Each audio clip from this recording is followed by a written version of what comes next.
दोस्तों, ये कहानी है फ्यूचर की, जहाँ पर हम एक नई दुनिया को देखते हैं जो दो हिस्सों में बट चुकी थी। एक हिस्से को ऑफशोर के नाम से जाना जाता है। इस हिस्से में सभी अमीर लोग रहते हैं और इनके पास जरूरत की हर चीज होती है।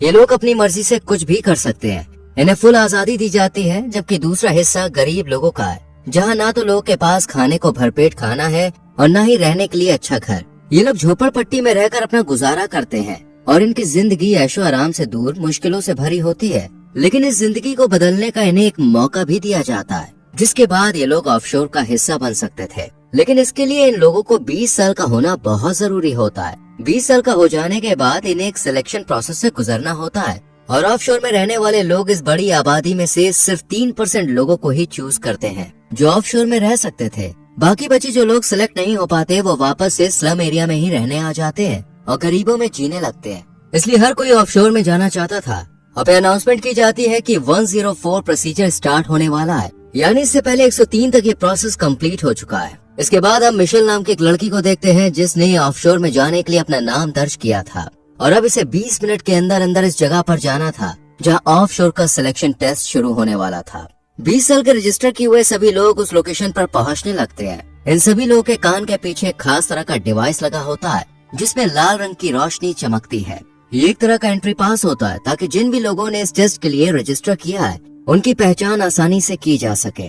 और ये डिवाइस इन्हें ऑफशोर की तरफ से ही सिर्फ रजिस्ट्रेशन के बाद दी जाती है।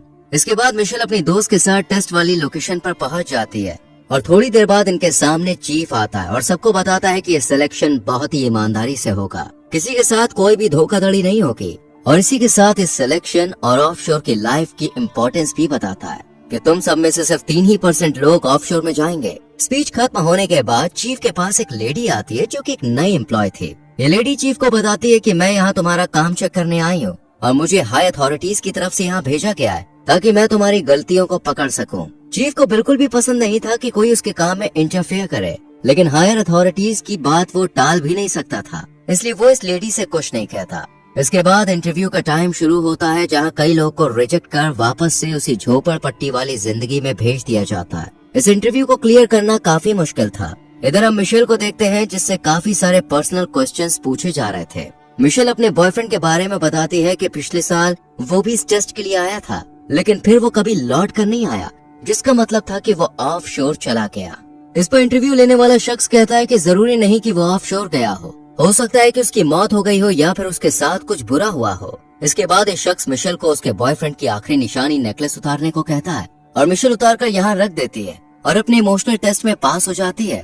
इसके बाद हम मार्को नाम के एक लड़के को देखते हैं जिसका हर फैमिली मेंबर इस टेस्ट में पास होकर ऑफशोर चला गया था, इसलिए इसे पूरा कॉन्फिडेंट था कि ये भी जरूर ऑफशोर जाएगा। मार्को का कॉन्फिडेंस लेवल काफी हाई था। मार्को का ये कॉन्फिडेंस देखकर इसे भी सिलेक्ट कर लिया जाता है। और फिर हम एलेक्स नाम के एक लड़के को देखते हैं जो किसी भी तरह ऑफशोर में जाना चाहता था, इसलिए बिना रुके बोलता ही रहता है और किसी भी कीमत पर इस फर्स्ट राउंड को क्लियर करना चाहता है। लेकिन उसका ये बिहेवियर इंटरव्यू लेने वाली लेडी को पसंद नहीं आता और उसे फर्स्ट राउंड में ही बाहर कर दिया जाता है। एलेक्स कहता है कि अब पूरा सिस्टम ही खराब है और ये सिलेक्शन प्रोसेस भी बहुत बेकार है। ये सब सुनकर एलेक्स को बाहर कर दिया जाता है। इसके बाद हम जोआना नाम की लड़की को देखते हैं जो सबसे ज्यादा स्मार्ट समझदार थी और बहुत ही कम बोलती थी। इसकी इसी समझदारी के चलते इसे भी सिलेक्ट कर लिया जाता है। सभी लोग फिजिकली और मेंटली हेल्दी थे सिवाय फर्नांडो के। ये पैरों से चल नहीं सकता था, लेकिन इसकी बहादुरी हिम्मत की वजह से ये भी फर्स्ट राउंड क्लियर कर लेता है। इसी बीच ऑफशोर के लोगों को खबर मिलती है कि इनके दुश्मन रेबेलियस ग्रुप ने अपने एक आदमी को सीक्रेटली इस सिलेक्शन टेस्ट में भेजा है। ऑफशोर के लोग जल्दी से इस जासूस का पता लगा लेते हैं और इसके साथ काफी बुरा बिहेव करते हैं। उसे इतना ज्यादा टॉर्चर करते हैं कि वो सारी सच्चाई उगल देता है और बताता है कि उसके अलावा भी यहाँ एक और जासूस है जो कि रेबेलियस ग्रुप को पल पल की खबर दे रहा है। इसके बाद हम रेबेलियस ग्रुप को देखते हैं जो कि ऑफशोर का सबसे बड़ा दुश्मन था। ये ग्रुप अमीरी और गरीबी के बीच खड़ी दीवार को गिराना चाहता था। इस ग्रुप का मानना था कि जब सब लोग समान हैं तो फिर गरीब लोगों को इतनी मुश्किलें क्यों। इसके बाद जो लोग सिलेक्ट किए गए थे उन्हें दूसरे राउंड के लिए एक दूसरे रूम में ले जाया जाता है और नंबर से इन्हें एक लाइन में खड़ा कर दिया जाता है और फिर एक एक करके इनके कान के पीछे लगे डिवाइस को अच्छे से चेक किया जाता है कि कहीं कोई नकली डिवाइस लगाकर तो यहाँ पे नहीं आया है, इसलिए डिवाइस की चेकिंग की जाती है। लेकिन तभी जोआना की नजर अपने आगे खड़े लड़के के कान पर पड़ती है। इस लड़के का नाम था राफेल। जोआना देखती है कि इसके कान में कोई डिवाइस नहीं है बल्कि कुछ अलग तरह के स्ट्रेचेस लगे हुए हैं। यानी राफेल नाम का ये लड़का धोखे से यहाँ पे आया था। जोआना इस लड़के के बारे में अभी किसी को कुछ भी नहीं बताती और जब राफेल की स्कैनिंग की बारी आती है तो ये स्कैनिंग टेस्ट में पास हो जाता है, यानी इसके कान में डिवाइस थी। ये सब देखकर जोआना का शक और ज्यादा बढ़ जाता है। इसके बाद इन सभी सिलेक्ट हुए लोगों को एक दूसरे कमरे में भेजा जाता है जहाँ टेबल पर बहुत सारे ब्लॉक्स रखे हुए थे। इन ब्लॉक्स की मदद से इन लोगों को 9 क्यूब्स बनाने थे और इसके लिए इन्हें टाइम दिया जाता है सिर्फ 10 मिनट। टाइम शुरू हो जाता है और सब लोग जल्दी जल्दी क्यूब्स बनाने लग जाते हैं, लेकिन फर्नांडो फिजिकली अनस्टेबल होने की वजह से ब्लॉक्स तक नहीं पहुंच पा रहा था।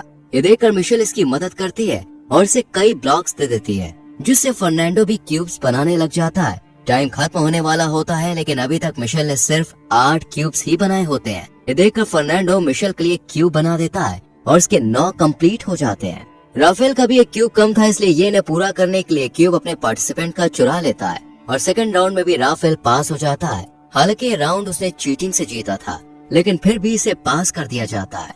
लेकिन बाकी के लोग राफेल को बहुत क्रिटिसाइज करते हैं और इसे बुरी तरह से मारते भी हैं, जिससे राफेल को काफी चोट आती है। ये देखकर सबको अपनी गलती का एहसास भी हो जाता है, लेकिन जोआना उसे सिंपैथी नहीं जताती, बल्कि राफेल के पास आकर कहती है कि तुम्हें मेरी मदद करनी, वरना मैं अथॉरिटी को तुम्हारा सच बता दूंगी कि तुम यहाँ धोखे से आए हो। इधर हम नई एम्प्लॉय को देखते हैं जो कि चीफ के काम को चेक करने आती है। ये किसी भी तरह से चीफ के काम में कमी निकाल कर उसे इस पोस्ट से निकालना चाहती थी ताकि वो इस पोस्ट को हासिल कर सके। दूसरी तरफ हम मिशेल और उसके दोस्त को देखते हैं जिन पर ऑफशोर के एक एम्प्लॉय को शक हो गया था, इसलिए ये इन्हें चेक करने के लिए अपने साथ ले जाती है और कहती है कि तुम दोनों में से कौन रिबेलियस ग्रुप के साथ है। अगर किसी ने एक्सेप्ट नहीं किया तो दोनों मारी जाओगे। जब ये एम्प्लॉय रूम से बाहर जाती है तो मिशेल अपने दोस्त से कहती है कि हमें इसे मारना होगा, इसलिए जब एम्प्लॉय आती है तो मिशेल के दोस्त उस पर अटैक कर देती है। लेकिन मिशेल खुद ऐसा नहीं करती क्योंकि वो अपनी दोस्त को फंसाकर खुद बचना चाहती थी। मिशेल ही रिबेलियस ग्रुप की मेंबर थी। इसकी दोस्त मारी जाती है और मिशेल अगले राउंड में चली जाती है। यहाँ पर हमें पता चलता है कि पिछले साल यहाँ उसका बॉयफ्रेंड नहीं बल्कि भाई आया था। अब वो उससे ही मिलने के लिए यहाँ आई है और साथ ही गरीबी अमीरी का भी फर्क मिटाना चाहती है। इसके बाद हम फर्नांडो को देखते हैं जहाँ हमें इसके पास्ट के बारे में पता चलता है। फर्नांडो के पैरों में बचपन से ही प्रॉब्लम थी और इसके डैड ने इसका शुरू से बहुत ध्यान रखा। फर्नांडो के फादर ने ही इसे ये यकीन दिलाया था कि तुम टेस्ट को पास कर सकते हो और फिर जब तुम ऑफशोर जाओगे तो तुम्हारा इलाज हो जाएगा, तुम अपने पैरों पर खड़े हो सकोगे और एक अच्छी जिंदगी भी तुम्हें मिल जाएगी। इसके बाद फर्नांडो का फिजिकल टेस्ट किया जाता है। डॉक्टर इसके पैरों को टेस्ट करने के लिए सुई चुभोती है जो कि फर्नांडो को फील होती है। आज फर्नांडो को पहली बार दर्द महसूस हो रहा था। डॉक्टर कहती है कि अगर तुमने सारे राउंड्स पास कर लिए और तुम ऑफशोर के लिए सिलेक्ट हो गए तो ऑफशोर में तुम्हारे पैरों का इलाज हो सकता है, तुम चल सकते हो। अब इन सबको अगले टेस्ट राउंड के लिए एक रूम में भेज दिया जाता है। जब ये लोग इस रूम में पहुंचते हैं तो इन्हें एक टेबल रखी हुई दिखती है जिसके ऊपर 4 पुतले रखे थे और चारों के ही चेहरे पर अलग अलग तरह के एक्सप्रेशंस थे। हर किसी ने अपनी कंडीशन के अकॉर्डिंग अलग अलग एक्सप्रेशन के साथ चेहरा बनाया हुआ था। इन सभी लोगों को ये टास्क दिया जाता है कि ये इन चारों पुतलों के एक्सप्रेशन को देखकर उनकी कंडीशन के बारे में बताएं कि इन्होंने किस लिए ऐसे चेहरे बनाए हुए हैं, पास्ट में इनके साथ क्या हुआ।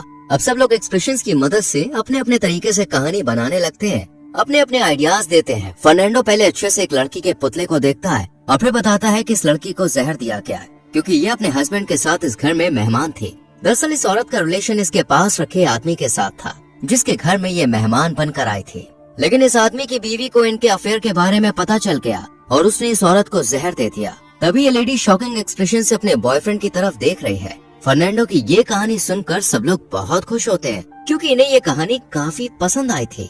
लेकिन राफेल इस कहानी को बेकार बताता है और फिर अपनी एक नई कहानी पेश करता है जिसमें राफेल कहता है कि इस लेडी को सिल्वर की चीजों से एलर्जी है, इसलिए सभी पुतलों ने सिल्वर की चीजें पहनी हुई हैं। लेकिन इस लेडी ने कांच की अंगूठी और लकड़ी का नेकलेस पहना हुआ है। ये लेडी दूसरे आदमी को इसलिए देख रही है क्योंकि वो एक डॉक्टर है, वो उससे मदद मांग रही है। ड्रॉर में जब ये लोग चेक करते हैं तो वहाँ ह्यूमन बॉडी के डायग्राम्स रखे होते हैं, यानी ये आदमी सच में डॉक्टर था। लेकिन राफेल ने जो कहानी बताई थी वो लेडी के एक्सप्रेशन से मैच नहीं हो रही थी। इसी सवाल का जवाब राफेल नहीं दे पाता।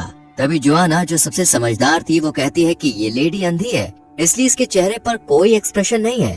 और जब ये इस लेडी के ड्रॉर को चेक करती है तो इन्हें ब्लाइंड्स की बुक भी मिलती है, यानी जोआना की कहानी ठीक थी। इस तरह ये लोग इस राउंड को भी पास कर लेते हैं। चीफ भी ये सब देख रहा होता है और फिर नई लेडी एम्प्लॉय से कहता है कि तुम इन सब पर ध्यान रखना, मैं अभी थोड़ी देर के लिए किसी काम से जा रहा हूँ। ये लेडी एम्प्लॉय चीफ पर नजर रखती है और देखती है कि चीफ स्लम एरिया में कपड़े बदल कर जा रहा है। चीफ भी कैमरे की ग्रीन लाइट देखकर पता कर लेता है कि एम्प्लॉय उस पर नजर रख रही है। लेकिन एम्प्लॉय चीफ के खिलाफ कोई सबूत पेश नहीं कर पाती। इसके बाद इन्हें एक रूम में ले जाया जाता है जहाँ इन्हें 6 साइंस दिए जाते हैं, जबकि ये लोग 7 होते हैं, जिसका मतलब था कि इन लोगों को एक को एलिमिनेट करना था। लेकिन ये किसको करेंगे इन्हें समझ नहीं आता।